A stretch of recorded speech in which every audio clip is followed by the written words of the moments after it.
La puissance maximale reçue par un élément purement résistif. La puissance fournie à une résistance peut provenir d'une seule source ou de plusieurs sources. Dans notre cas présent là, il y a 3 sources de tension. Ces trois sources vont fournir l'ensemble à une puissance maximale à RC. D'accord?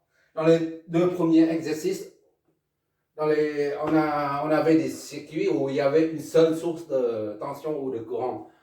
Là, on en a 3. D'accord? Mais le principe reste toujours le même. Il s'agit de déterminer maintenant là, la valeur de chaque résistance R. Ils ont la même valeur de résistance, d'accord? En vue d'obtenir une puissance maximale à ce niveau-là, au niveau de la charge. Autrement dit, il faut déterminer la valeur de R pour que les 3 sources ensemble fournissent une puissance maximale à la résistance de charge SC. D'accord? Et pour ça, on va numéroter ça. On va numéroter les nœuds. On met ici 1. Ici, on peut mettre 2 ou 0. Ici, c'est 2 ou 2. 2 ou 0. C'est la même chose. 1, 2, 0, 3, 4 et 5. D'accord? Il faut qu'on enlève cette charge-là, la résistance de charge RC, et on calcule, on cherche le circuit équivalent de TEN1 de ce côté, en amont de 1 et 2. D'accord? Et après, on raccorde la charge RC au circuit équivalent de TEN1 afin d'en déduire la puissance maximale transmise par le circuit équivalent de TEN1 à la charge. D'accord? On y va. On calcule donc la résistance équivalente de TEN1 du circuit déjà. 1 que de RTH. D'accord? Pour ça, on va redessiner le circuit sans charge. J'ai redessiné ici le circuit là. On enlève la charge RC. On l'enlève. Ça, c'est 1 et 2. 2. Et on cherche la résistance équivalente aux bornes de 1, 2. R 1, 2. RTH. D'accord? RTH, la résistance équivalente de TEN1 est égale à la résistance aux bornes 1, 2. R 1, 2. D'accord? Donc, on remet toutes les résistances à R. Pour l'instant, la valeur de R reste inconnue. De même que RC d'ailleurs. Et pour pouvoir évaluer la résistance aux bornes 1, 2, la résistance équivalente, il faut neutraliser les sources de tension et de courant. Dans notre cas présent, il n'y a pas de source de courant, il n'y a que des sources de tension. Et pour neutraliser les sources de tension, il faut le court-circuiter. Autrement dit, comme si on branche un fil conducteur d'ici à là. Donc, de là, tout ça, là, c'est au même potentiel. C'est pour ça qu'on dit, il n'y a pas de différence de potentiel. C'est pour ça qu'on dit court-circuité, d'accord? C'est un petit rappel. Donc, on court-circuite. Ici, c'est 3, 4 et 5.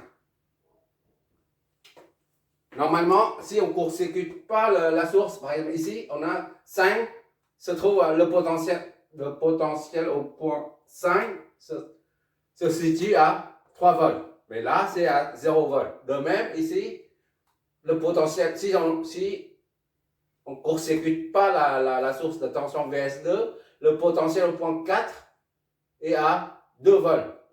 Mais puisqu'on la court-circuite, cette source-là, le potentiel 4, le potentiel au point 4 devient 0. D'accord? Tout ça, c'est 0 là. D'accord? 2 ou 0, c'est la même chose. D'accord? On a mis aussi. Bon, maintenant, il suffit de calculer la résistance aux bornes de 1 et 2. Ça, c'est le même point, d'accord? C'est le même point. Donc, c'est comme si c'est relié ensemble. Là, c'est... Donc, c'est R. Les trois c'est une combinaison en parallèle de trois résistances. D'accord? R1, 2. R1, 2 est égal à... Si on applique la formule, c'est 1 sur R plus 1 sur R plus 1 sur R. Tout ça inversé. Voilà, c'est ma façon de retenir, d'accord? Sinon, on peut appliquer de façon scolaire, on a, c'est quoi? 1 sur R12 est égal à 1 sur R plus 1 sur R plus 1 sur R. 3 fois. Ça, l'inverse de ça, c'est l'inverse de ça. Et en inverse, ça fait ça. Ça et ça, c'est la même chose. J'utilise très souvent ça parce que ça correspond au symbole utilisé, le symbole qu'on trouve sur la calculatrice. D'accord? On trouve ça très souvent. Et ça permet de raccourcir beaucoup de choses. Bon, on y va. R12 est égal à 1 sur R plus 1 sur R plus 1 sur R. Tout ça, moins 1. D'accord? Je m'éloigne. Donc, R12 est égal à ça. C'est le moins 1, c'était tout ça inversé. D'accord? C'est-à-dire 1 sur R plus 1 sur R plus 1 sur R. Voilà. Soit est égal à 1 sur R de dénominateur commun. Donc 1, ça va être 3. 3 sur R. Ça donne, en inverse, ça fait 3. R sur 3. RTH et R12 est égal à R sur 3. D'accord? Or, R12, RTH est égal à R12, soit RTH est égal à R sur 3. Provisoirement, puisqu'on ne connaît pas la valeur de R, reste inconnu, on exprime RTH, la résistance équivalente de terminal, en fonction de la valeur de R. D'accord? Pour l'instant, on laisse ça comme ça. Puisqu'on ne connaît pas, on n'a pas d'autre solution. Maintenant, il s'agit de calculer le deuxième paramètre de VTH. D'accord? On reprend le schéma, ce schéma-là, et on remet les sources. D'accord? Au lieu de chercher RTH, on met la tension. C'est tout. On va faire le schéma. Je viens de redessiner le circuit, là, ici, là. Je remets en bas.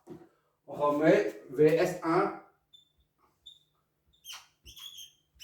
Ici, c'est VS2. VS2. Et enfin, VS3. VS3. Voilà. On va remettre 3 ici. 4. Et 5. Là. Là, c'est 1 et 2. D'accord? On enlève la charge. Donc, ici, c'est la tension Tout à l'heure, on a cherché V, la résistance équivalente aux bornes 1 et 2. Maintenant, il s'agit de déterminer la tension équivalente aux bornes, aux mêmes bornes. D'accord? VTH, V12, VTH. Voilà.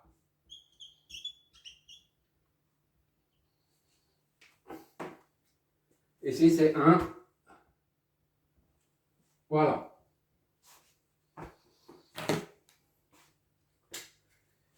Il faut supposer maintenant les courants et les tensions et donner leur flèche.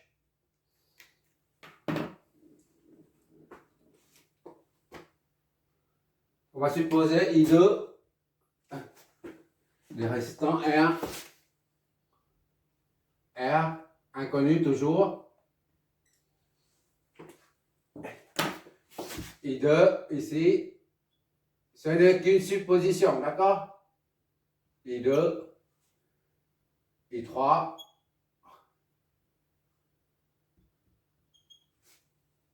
puisque les deux arrivent ici, on ne peut pas supposer un courant I1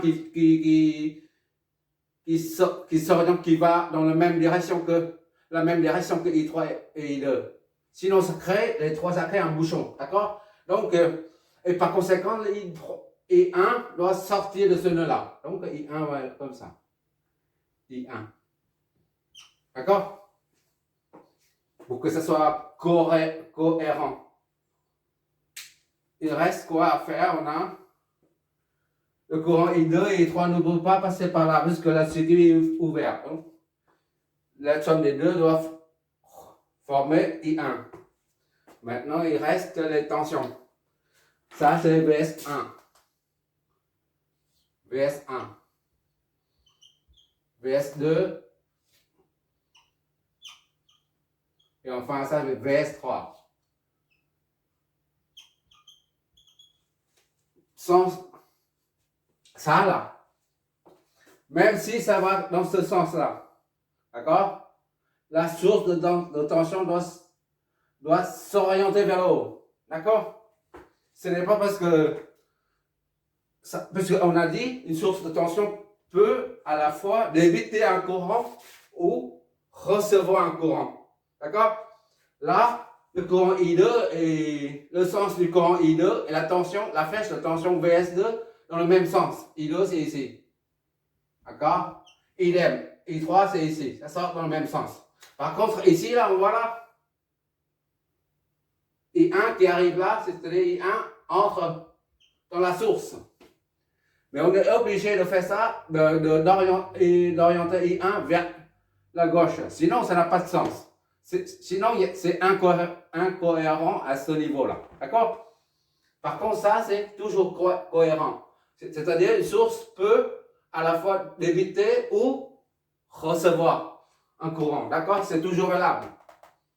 Là, reste valable, c'est normal. Et maintenant, on va analyser tout ça pour trouver la tension V12 et en des lieux VTH. Comme d'habitude, on commence par trouver V0 est égal à 0 volt. Arbitrairement, parce que c'est 0 volt arbitrairement choisi.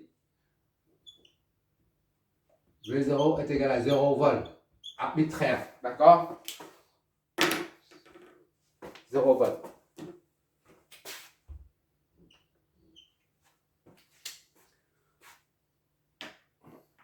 V3, V30 est égal à VS1. VS1, donc V3 moins V0 est égal à VS1.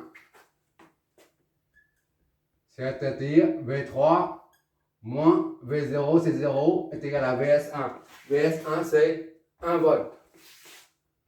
D'où V3 est égal à 1 volt. Voilà. Deuxième résultat.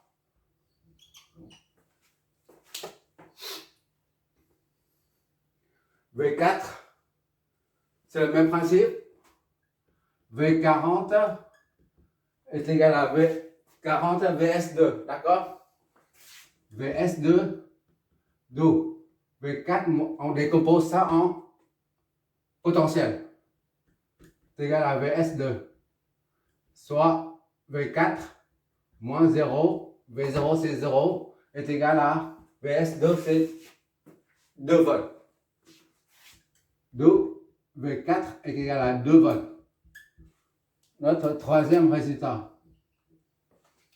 Ainsi de suite, on trouve la même chose pour V5. V5, V50 est égal à S3. Vs3, c'est-à-dire V5 moins V0 est égal à Vs3. Soit V5 moins V0, c'est arbitrairement fixé à 0. Donc V0, Vs3 c'est 3 volts. Donc V5 est égal à 3 volts.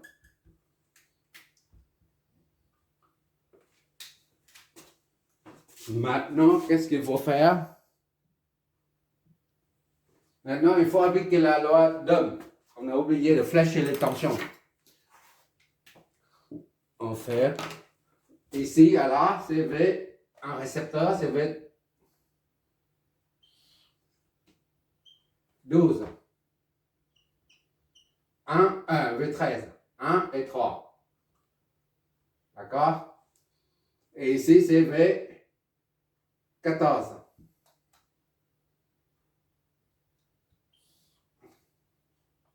V14.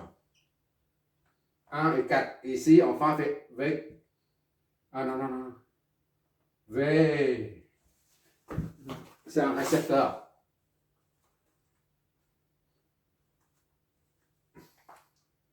Les deux flèches s'opposent. V41. V41. Et là, c'est V51. C'est un récepteur aussi.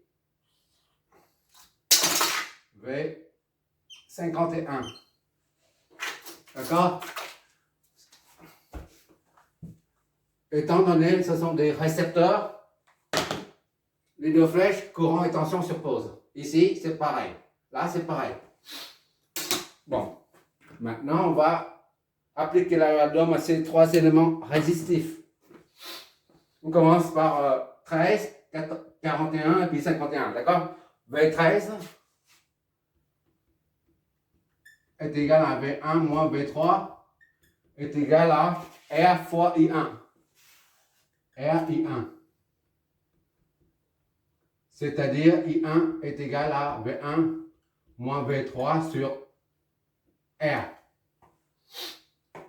D'accord? Primo. Ça c'est 1. On remplacera après. V41. V41 est égal à V4 moins V1 R fois I2. Soit I2 est égal à V4 moins V1 sur R. Deuxième équation. Et enfin, V51. V51 est égal à V5 moins V1 est égal à R fois 51, c'est I3. Soit I3 est égal à V5 moins V1 sur R. C'est la troisième équation. Maintenant, il suffit d'appliquer la loi des nœuds à ce nœud-là. L'ensemble des courants là, les deux courants entrants, I2 et I3 entrant au nœud est égal au courant qui en sort, c'est-à-dire I1. D'accord?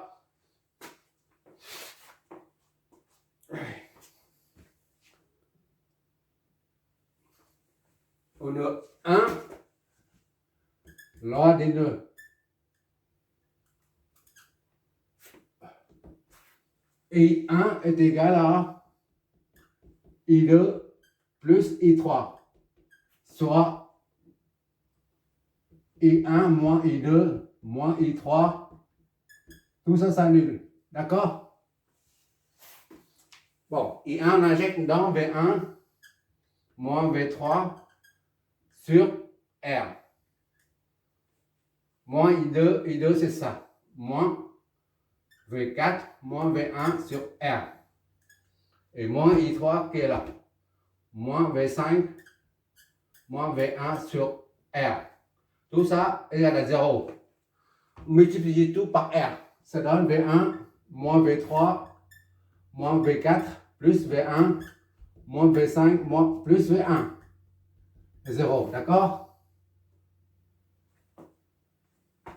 On remplace tout là-dedans, là, pour trouver V1. On a quoi là? On a V0. Bon, ça donne 1, 2, 3. 3 V1. 1, 2, 3. Moins V3, moins V4, moins V5. V3, moins V4, moins V5, ça s'annule. C'est-à-dire V1 est égal à V3 plus V4 plus V5 sur 3. V1 est égal à tout ça, on passe de l'autre côté sur 3. Donc V1 est égal à V3 c'est combien? 3. Plus V4 c'est 2. Plus V5. Non, V3 c'est 1. Plus V4 c'est 2. Plus V5 c'est 3. Tout ça c'est 3.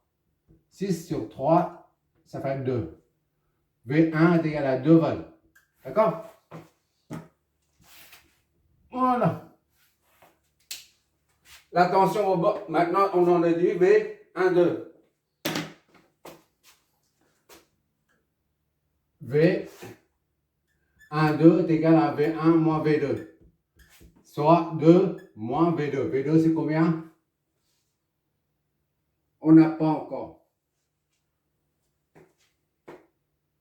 V2 c'est ou 0 là. D'accord? D'accord? On a numéroté dès le début là. 2 ici. Donc c'est 0. C'est égal à 2. V12 est égal à 2 volts. D'accord? Or, VTH est égal à V12. Soit VTH est égal à 2 volts également. Voilà, c'est c'est le deuxième paramètre du circuit équivalent de TEN1. VTH là, ici là. Et RTH est là. Maintenant, il suffit de dessiner le circuit équivalent de TEN1 en mettant en évidence les deux paramètres. Le circuit équivalent de TEN1, comme ça. Voilà. Voilà. RTH est égal à R sur 3. D'accord? Pour l'instant, reste inconnu. VTH est égal à 2 volts positifs. 2 volts.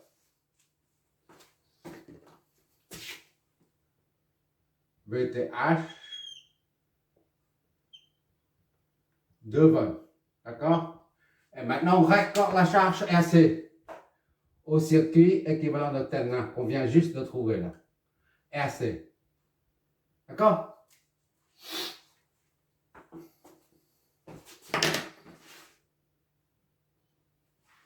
On a la formule de la puissance maximale qui est, ça c'est, on ne connaît pas. La puissance maxi, P, R, en l'occurrence c'est PRC, maxi est égal à V source, tension de source, au carré divisé par 4 fois la résistance de charge, RC, d'accord? Et cette puissance est maximale si seulement si RC est égal à la résistance de charge est égale à la résistance de ligne, c'est-à-dire P maxi, PR maxi, si seulement si RC est égal à RTH, courant la résistance de ligne, c'est-à-dire est égal à R sur 3. D'accord? Donc, il suffit de mettre ça dedans. R. On veut que, bon, pour l'instant, on calcule comme ça. PR max C est égal à V source. C'est celle-là, hein, pas l'autre. Hein, pas tout ça. Hein, parce que ça, c'est le circuit d'origine.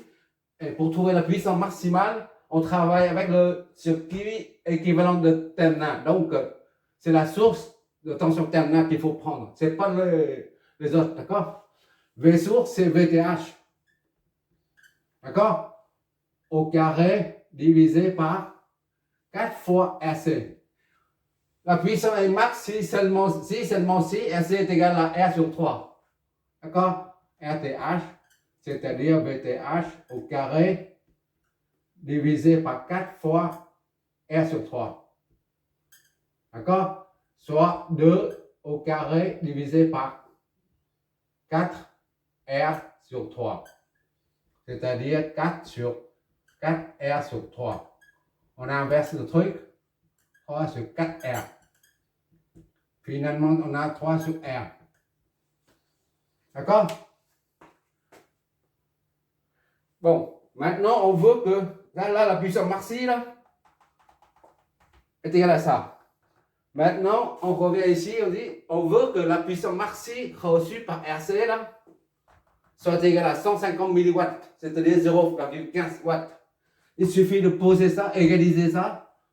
Poser ça était là. Bon, maintenant, on reprend ici, là. R maxi, on va doucement, est égal à 3 sur R. Maintenant, on veut que PRC maxi est là, soit égal à 0,15 watts.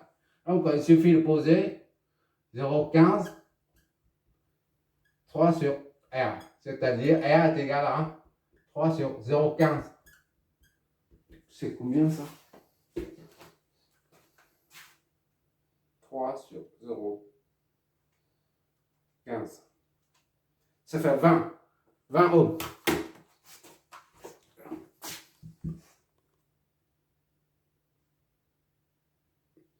D'accord? 3 sur 0,15, ça fait 20. R est égal à 20. Et quand R est égal à 20, RC est égal à R sur 3.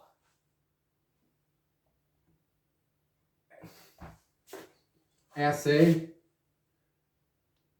est égal à 20 sur 3. Ça donne combien ça? Divisé par 3.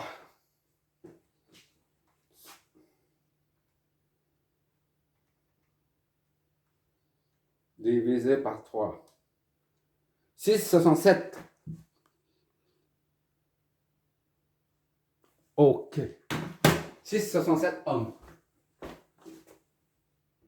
6, 7 ohms. Voilà. Ohms.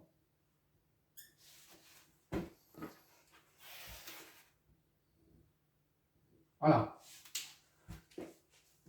Finalement, PRC maxi est égal à 150 milliwatts. Si quand R est égal à 20 ohms et RC est égal à 6,6 ohms. C'est la première, pour répondre, première réponse. C'est la réponse qui correspond à la première question, d'accord? Maintenant, deuxième question. Il suffit de remplacer par 1000 1 au lieu de 0,15, c'est tout. Je vois quand même. Oui, il reste 2-3 lignes.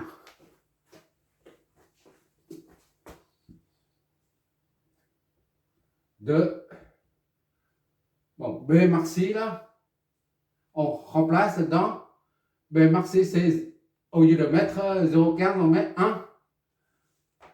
1 watt, 1 watt est égal à 3 sur R. Soit R est égal à 3 sur 1. R est égal à 1. La 3 ohm. Et donc, RC est égal à R sur 3. RC est égal à R sur 3. C'est égal à 3 sur 3. 1 ohm. D'accord? C'est-à-dire,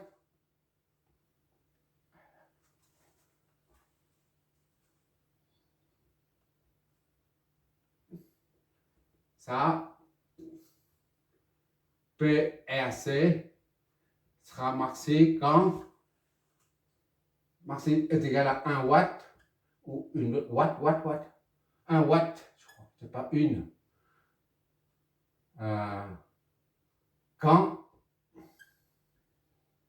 R est égal à 3 ohms et RC est égal à 1 ohm. Voilà, c'est terminé.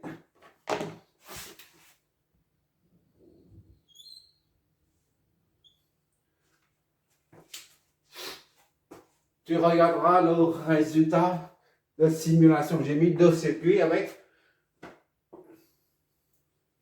des résistances différentes. D'accord? Merci d'avoir regardé.